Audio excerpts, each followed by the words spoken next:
I recently particularly appreciate a sentence that says, "We get angry at life, and then turn around and start scolding our children."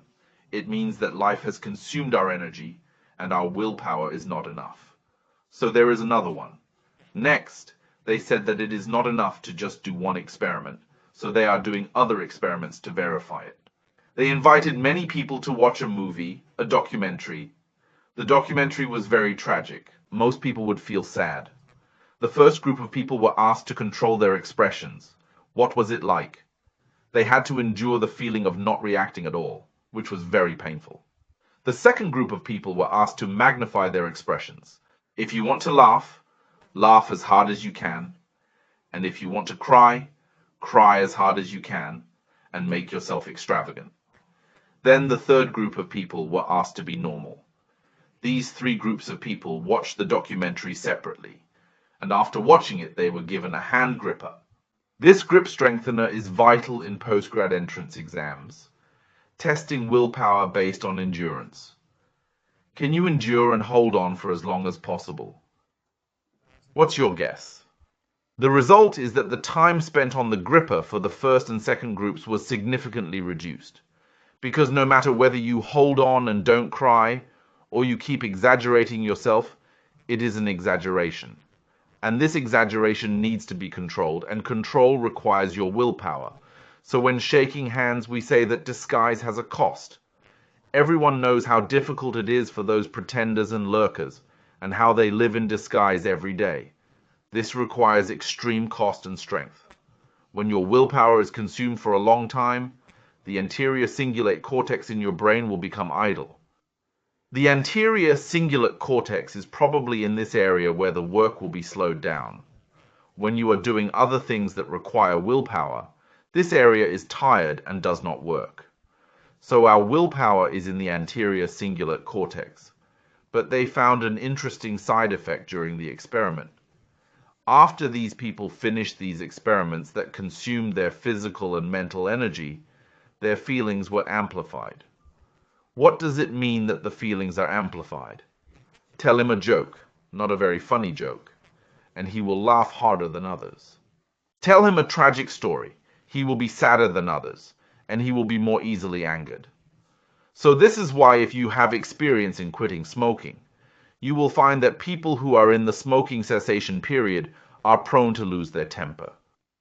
Smoking cessation requires a lot of willpower, which can lead to irritability and emotional instability. It's important to avoid relying solely on willpower to quit smoking.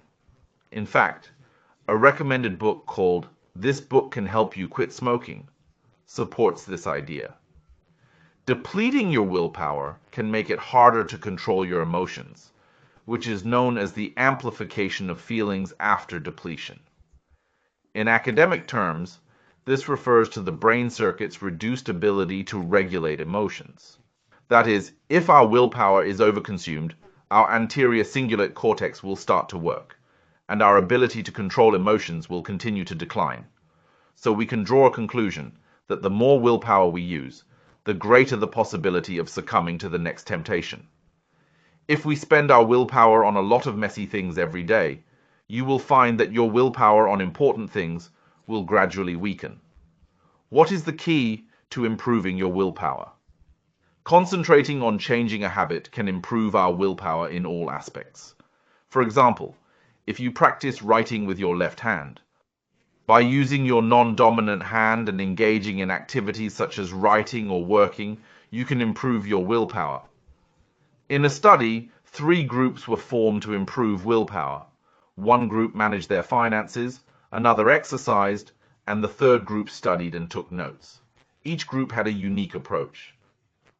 What is the result? The result is that after a period of training, the 3 groups of people came back and found that the one who practiced fitness had also shown significant improvements in financial management. The one who practiced learning also showed significant improvements in fitness. Why? Because they were practicing the same thing. They were practicing willpower. So when his willpower in this aspect improved, the willpower stored in his account increased. When this aspect was improved, the other aspect was also improved accordingly. This is really resonant. You know, the turning point in my college life. That is, I went to the gym to work out. I was not in good health before. When I was in middle school, I was very afraid of running. I would vomit if I ran long distances. I felt that I couldn't stand it.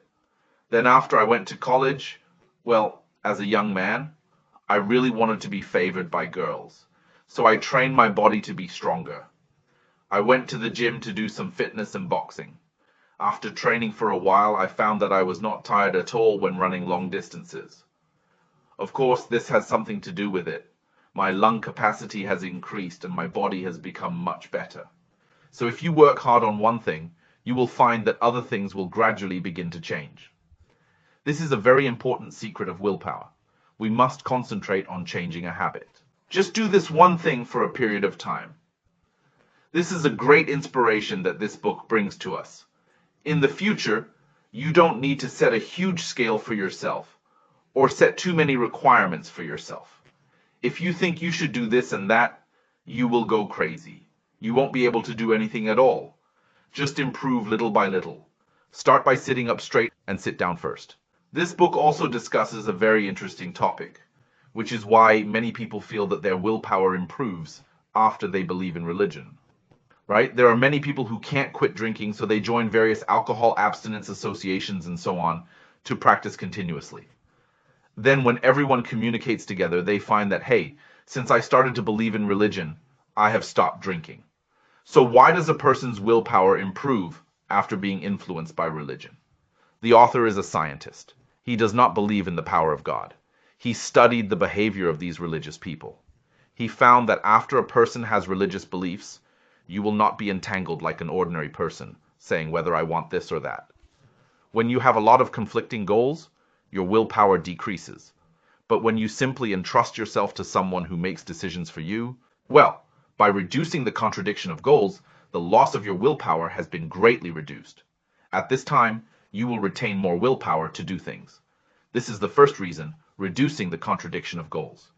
The second reason is that when you want to go to the University of Science and Technology, it is like we have to be straight. This is to train your willpower from one thing. The third reason is that meditation helps our brain development. This is the result of many scientific studies, such as mindfulness therapy. When you are able to meditate, your brain secretions will become different, right? This positive state is conducive to the development of your brain. The fourth is that when you have a superhuman power in your heart, you will feel that your behavior is being monitored. You know, there was a very interesting experiment.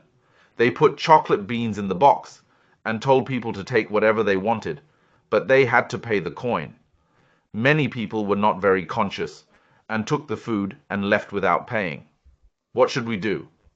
Later, someone drew a pair of eyes on the chocolate beans and then tested them. There was no camera, but only a pair of eyes. It was found that the number of people paying the coin increased significantly. Because I feel that there are 4 levels of behavior monitoring: reducing goal conflicts and cultivating willpower. Then meditation and behavior monitoring lead to those mysterious powers, which seem to bring us this improvement in willpower. The reason is here.